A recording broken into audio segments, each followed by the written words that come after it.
In today's episode, let's get our users to learn how to save space, but maybe not us. As long as it takes. Power cut. The network is down, and you're on KP? Before we get started, make sure to subscribe so you will never miss a video. So let's get started. Let's get our users to learn how to save space, but maybe not us.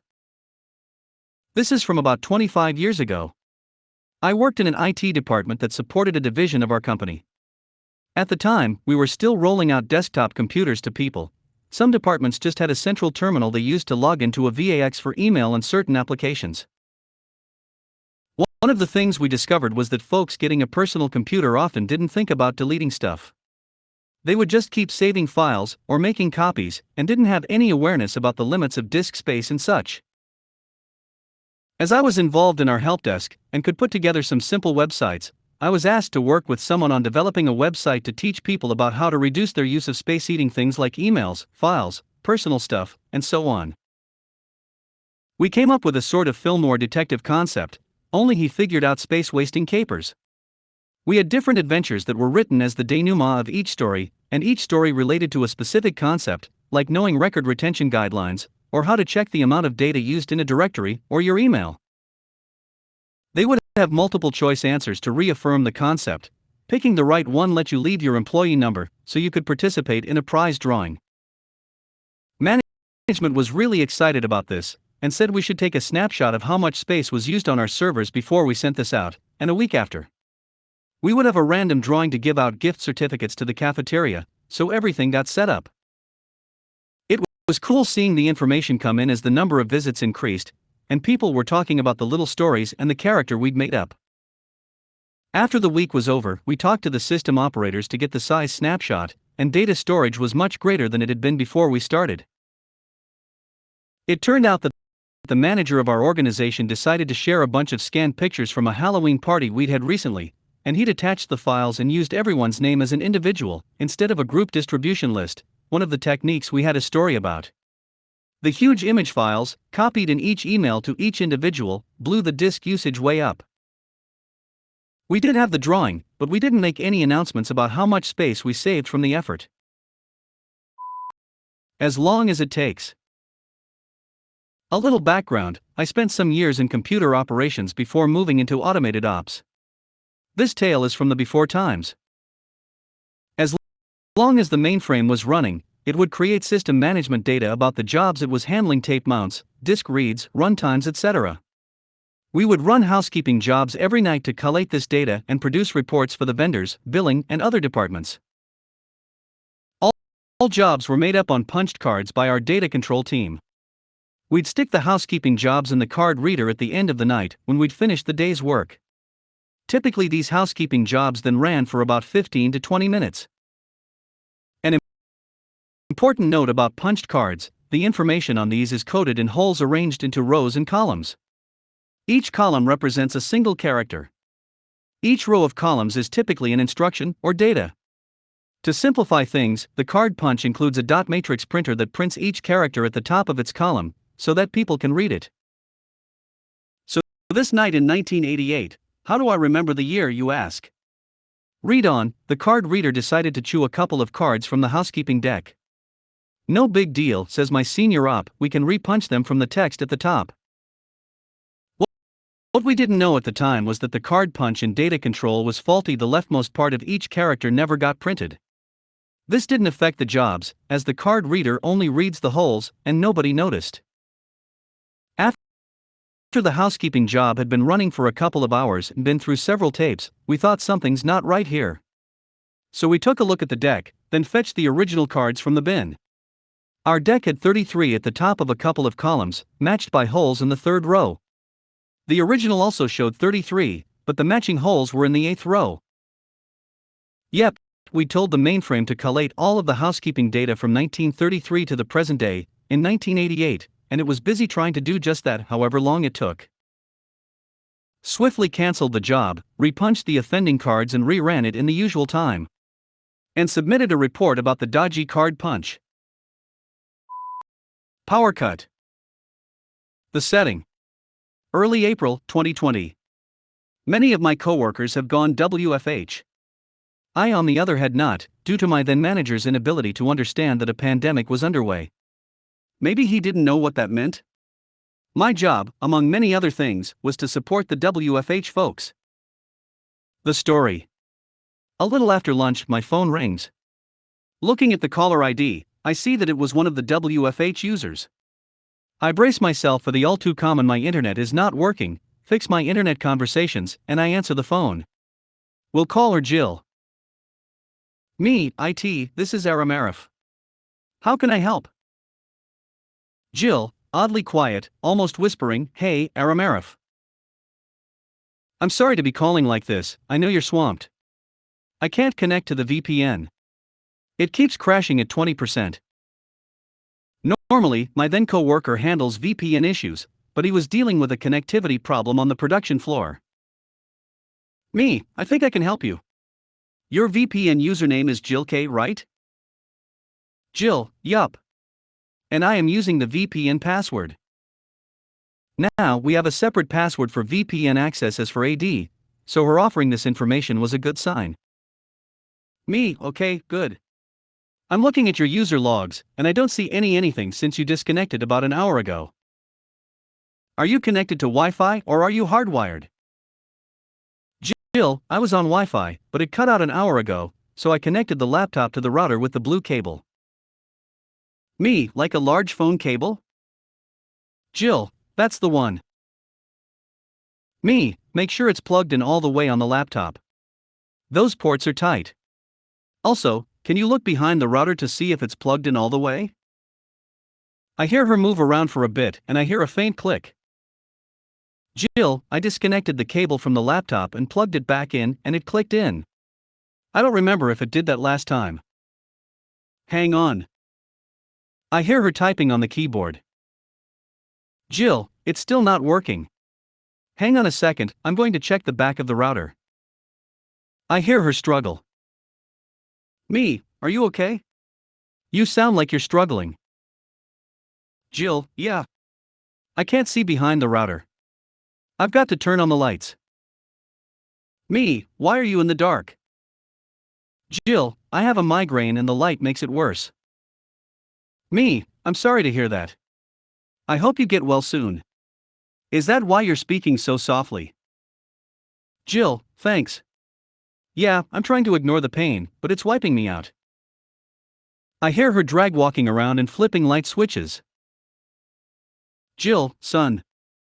Of. A bitch. Ha ha ha ha ha ha ha. Me, are you okay? Jill. Ha ha ha ha. Yeah, I'm fine. My power's out. I'm sitting here in the dark and, like an idiot, trying to get the internet going with no power. Ha ha. Sorry for wasting your time. I'm going to call the electric company now. Thinking it was a prank, I checked the calendar.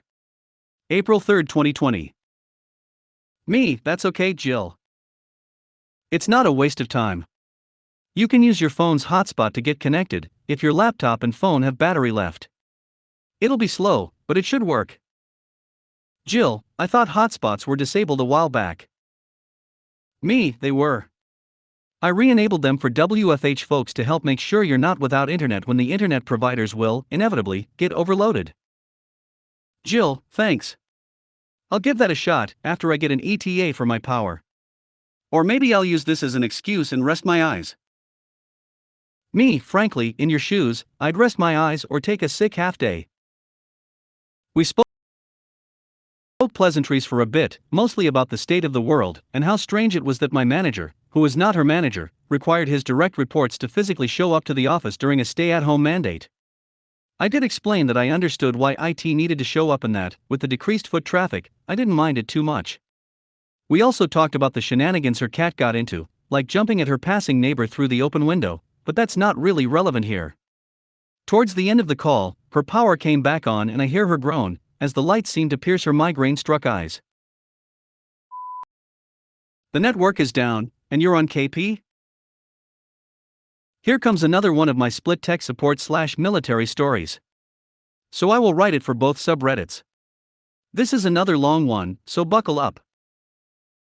This takes place before my now infamous dressing down the commanding general post. Me, again, the lowly specialist who was expected, along with the rest of his squad, to pull miracles off just using baling wire, duct tape, bubble gum, and no budget. My squad, my miracle working compadres. You give us a paperclip and a tin can, we could get free satellite TV for you. CPTO, CPTOP are inside affectionate name for my sections, G6, Captain because he looked just like Opie from the Andy Griffith Show with his fire red hair and freckles. He knew we called him this, and was cool with it. $LTC, the lieutenant colonel of our section. G6, $CPTOP's boss.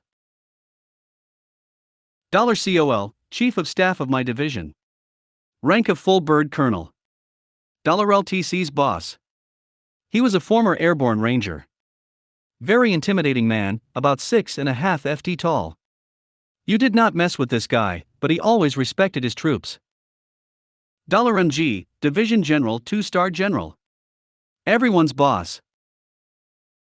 The only person he answered to was either the 4-star Adjutant General, or the governor of the state. As many of you know, especially my military brothers and sisters, we National Guard types do the 1 weekend a month, 2 weeks a year. This story takes place during the 2 weeks a year time, also known as annual training. So switching over to the tech side, all of my tech brothers and sisters out there know the difference between hot, warm, and cold sites. I will not detail out everything between the types of sites, but in short, a hot site is one that you can immediately fall in on and resume operations. While a cold site has nothing, completely and totally vacant, barely power. We were given the mission to bring a huge building from cold to hot. This building was cold, we are talking about Antarctic, Siberian winter cold. You could replace the dust with snow. There was nothing there. Not a stitch of networking cables, no ports, barely any power. We were lucky to have floors and a roof and ceilings. Bringing up a network from scratch, while enjoying to me, is a pain. We ended up running the equivalent of about 20 miles worth of Cat5 cable. That is not an exaggeration. We also had to put in the ports, crimp all the cables, set up all the servers. The servers are another story, trust me that's a good one too, I'll post that in another post. The days were long, 16-18 hours long. We were using every geek trick in the book while staying within regulation, AR-25-2, even using the old tennis ball and string trick to pull the cable. Then the problem came up that the telco company was having a problem getting the T1 connection out there, and while we had everything wired, although loosely, but within regulation, we could not make communications back to headquarters and VPN back into the military network. We tried to get everything ready for the incoming connection from the telco, but without internet, we couldn't get updates, etc. Basically, the entire network that all of us worked so hard on was basically bricked. I am a night owl, and one late night, $CPTO approaches me as I am doing some configurations, with the current image, on some of the servers. I was about to hit the rack though. $CPTO, Specialist OP? $Me, I lock up, yes sir? $CPTO, at ease. I relax, how do you think the network is coming along? $Me, well, we're still trying to get the main connection in, but overall, I think we are good once we get the main connection in. Just have to configure some things to communicate back to HQ. But I am sure me and the rest of the squad will get it knocked out soon. $CPTO, kinda sheepishly, Specialist OP, $LTC received the duty roster for tomorrow, and you are to report for KP duty in the morning. I'm sorry to tell you this, but there's nothing I can do. Side note for my civilians, KP is one of the most useless and degrading duties assigned. I know many people have the image of someone peeling potatoes, but that disappeared a long time ago. It was just the timing of all of this. Me, sir, with respect. You know that we are not at full capacity yet. Can't you talk to the $LTC? I know main connection is not in, but there are other internal things that we need to do, print servers, making sure DHCP is running, user accounts, things like that. $CPTO, I tried, OP. I know this puts us all in a difficult spot, but I am sure we can get it done. As you said, the main connection is not in yet anyway. $me, begrudgingly, yes, sir, understood. Being one of the few that were allowed to have their POV, privately owned vehicle, I drove back to the barracks/hooch. I run into the two fellow members of the senior tech team. They were night owls too. They knew I was either tired or pissed off, or a combination of both. My corporal, OP, you okay?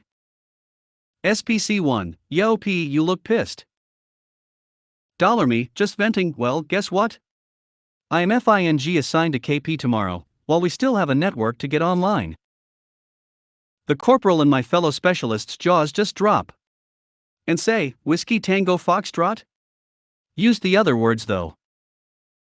$me, I know, and I pleaded with $CPTO to get me relieved, but he said that it came straight from the $LTC. They were not happy.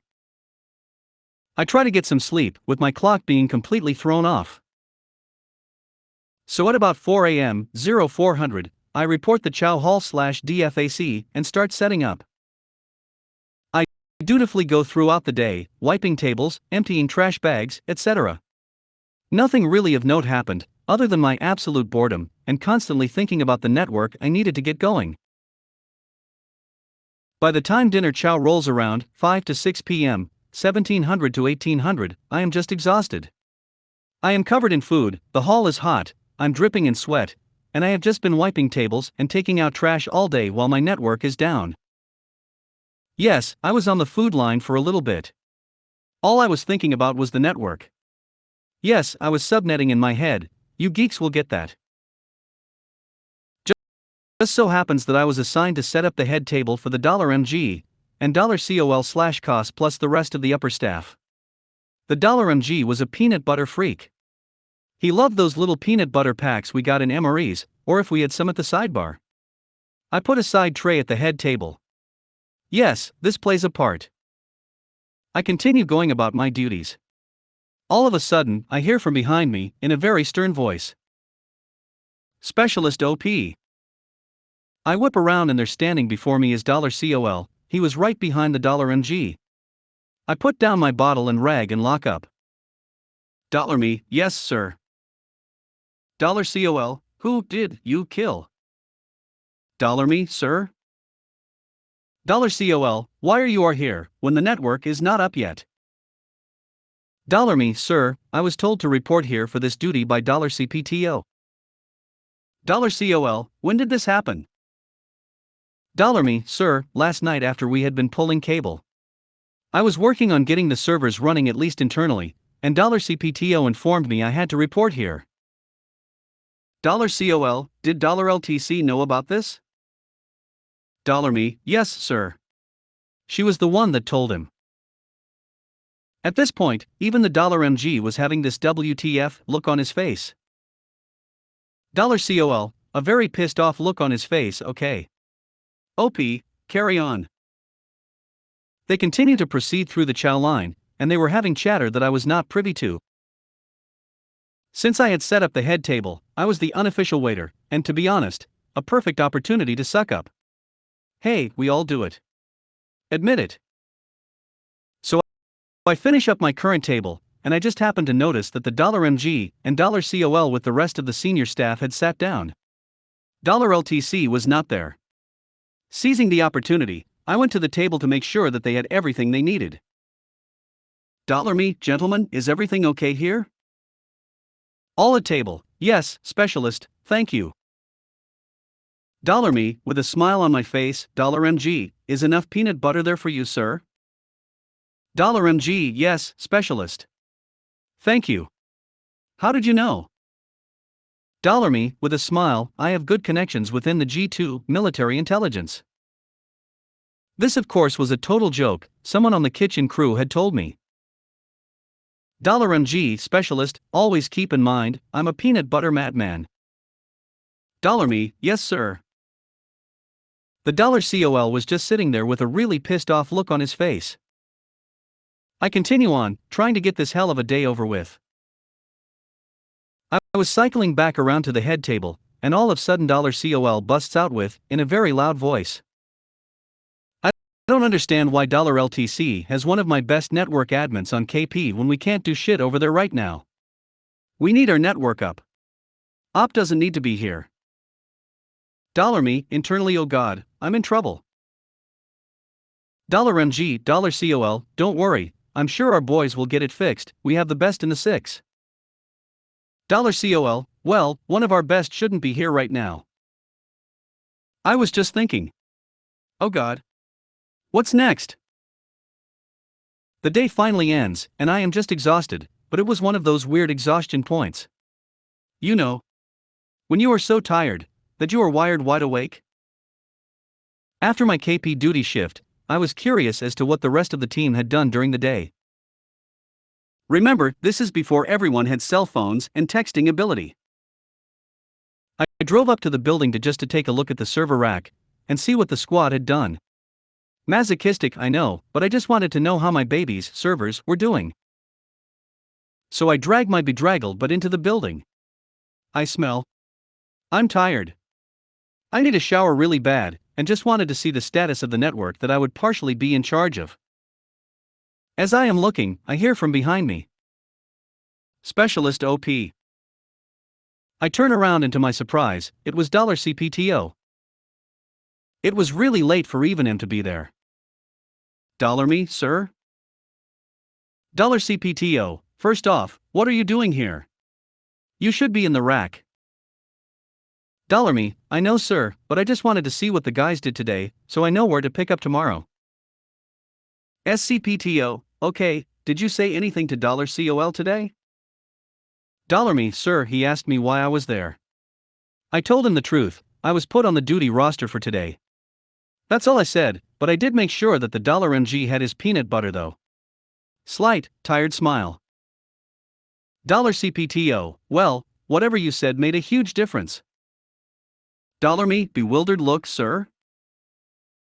Now, I want it clear that what I am about to reveal is second-hand information from $CPTO, and this is his recollection of it, as I was still busy wiping down tables when this allegedly happened, but he was usually pretty accurate. $CPTO, I was talking to $LTC when then $COL walked in, we stood up, but he did not say as you were. Note for civilians, it is customary that when a superior officer enters into a room, you come to attention, and typically, and they will say as you were or at ease. This apparently, in this case, did not happen. $CPTO, he really dressed down $LTC. Wondering why with the network down that you $Me were on KP, and about a few other issues regarding to the network. He was not a happy man. He was pissed off. I felt myself turning white. Me, sir, I didn't mean any trouble, but when you have the $COL and $MG talking to you, you just have to be honest. $CPTO, relax OP, whatever you did, intentional or not, worked. Me, bewildered look on my face, sir? $CPTO proceeds to inform me that the G6, ASPER, the $COL, and probably the $MG, were exempted from all other duties, especially KP, for the rest of the mission. Me, about to collapse from exhaustion, you think it was the peanut butter, sir? $CPTO, laughing, go hit the rack, OP. You can come in late tomorrow. Go get some rest. I went to the hooch/barracks and just scalded myself in some of the hottest water I have ever felt. I barely dressed and just racked out. I returned to duty around 10 o'clock the next morning. My squad thanked me for taking one for the team, and I did get an AAM, Army Achievement Medal, for that time in the field.